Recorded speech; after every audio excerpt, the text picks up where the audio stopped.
안녕하세요. 건강 헬스 코리아입니다. 오늘은 더위 폭염에 대해 이야기해볼까 합니다. 기후변화에 따른 건강 위기는 아동, 노인, 만성질환자 등은 일반인보다 조심하고 건강관리에 더 관심을 가지고 실천해야 합니다.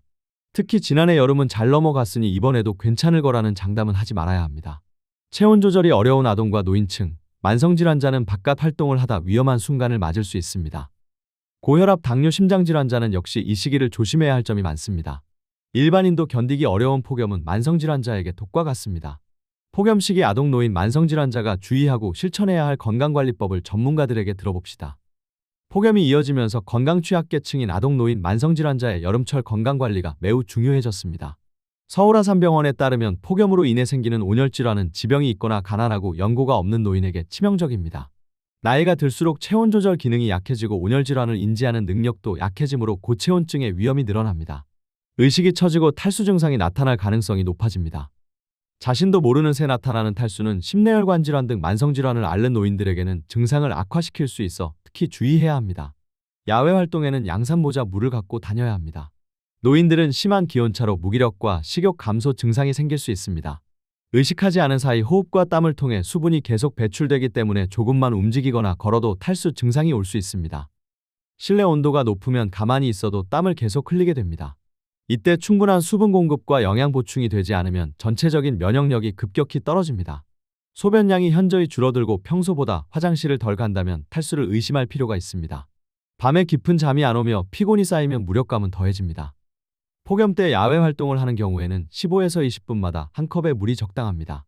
이온 음료는 전해질은 적고 당분만 많이 섭취하게 될 수도 있어 주의해야 합니다. 알코올이나 카페인은 멀리하는 것이 좋습니다.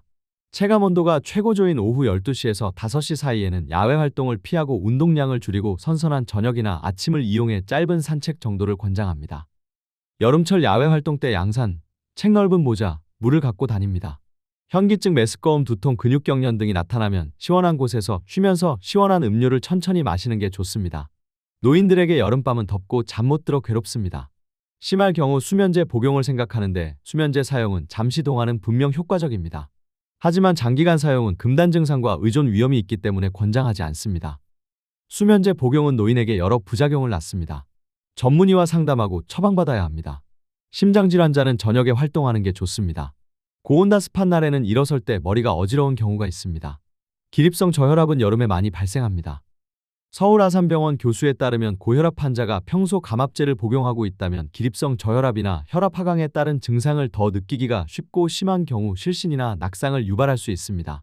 섭씨 30도 이상의 고온과 습한 날씨가 장기간 이어질 때에는 장시간의 외부 활동을 삼가는 것이 좋습니다. 서늘한 날씨에 고온의 사우나나 온탕에 들어갈 때와 같이 적용됩니다. 고혈압 환자는 낮은 강도로 장시간 할 수 있는 유산소 운동이 좋습니다. 걷기나 가벼운 조깅 같은 운동이 혈압을 효율적으로 떨어뜨립니다. 다만 고온과 습한 날에는 탈수나 열사병 위험이 증가할 수 있으니 증상이 나타나면 시원한 곳에서 충분히 쉬고 수분을 섭취해야 합니다. 심장병 환자들은 고온에 장시간 노출되면 체내 혈액량이 감소하고 전해질 균형이 깨집니다. 한낮에 외출은 피하는 게 좋으며 아침에도 피하는 게 좋습니다. 아침은 심장에 가장 큰 부담을 주는 시간대입니다. 저녁 시간에 야외 활동을 할 것을 추천합니다. 빨리 걷기 운동은 일주일에 3에서 5회씩 30에서 60분간 지속하는 게 좋습니다. 운동을 갑작스럽게 진행하면 무리가 됩니다. 운동 중 가슴이 조이거나 어지러움, 호흡곤란 증상을 느끼면 전문의에게 진단받아야 합니다. 외출이나 운동 후 급하게 찬물로 샤워하면 심장병이 악화될 수 있으니 주의합니다. 또 평소에 물을 많이 먹는 당뇨병 환자는 폭염에 특히 주의해야 합니다. 서울아산병원 내분비내과 교수에 따르면 당뇨병 환자는 폭염에 장시간 노출되면 수분이 소변땀으로 배출되면서 저혈당이 발생할 수 있습니다. 온몸이 떨리고 기운이 빠지고 식은땀이 나거나 심장이 뛰면서 불안감이 엄습합니다. 입술 주위나 손끝도 저려옵니다. 이런 증상이 생기면 설탕물을 100cc 정도 마시거나 알사탕을 2에서 3알 먹어야 합니다. 충분한 수분 섭취가 매우 중요합니다. 당뇨병 환자는 냉방이 지나치게 강한 곳도 피해야 합니다. 피부혈관이 축소되어 혈류의 순환장애가 발생할 수 있습니다. 아이가 축 늘어지고 열이 난다면 병원으로 급히 가야 합니다. 서울아산병원 소아응급의학과 교수에 따르면 아이들은 체온 조절 기능이 충분하지 않아 땀 생성 능력이 낮고 열 배출이 어려워 온열질환에 걸릴 위험이 높습니다. 35도를 웃도는 기온이 이틀 이상 지속될 때는 일사병 등을 조심해야 합니다. 아이가 의식은 있지만 땀을 많이 흘리고 얼굴이 창백하고 어지러움을 호소하면 일사병이 의심됩니다. 그늘진 곳이나 에어컨이 있는 실내로 옮기고 다리를 머리보다 높게 올리고 바르게 눕히고 젖은 수건으로 몸을 식힙니다.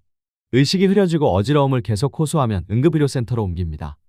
40도 이상 체온이 오르고 어지러움 증상, 의식 저하가 계속되며 고열에도 땀이 흐르지 않는 증상이 나타나면 열사병을 의심하고 119에 연락해 응급의료센터로 신속히 옮겨 처치해야 합니다.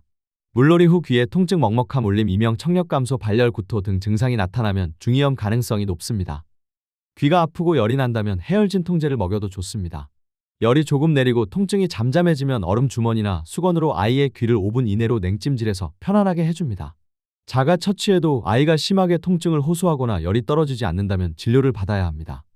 아이들의 피부는 햇빛, 화상에 약합니다. 자외선이 강한 오전 11시에서 오후 2시에는 물놀이를 자제합니다.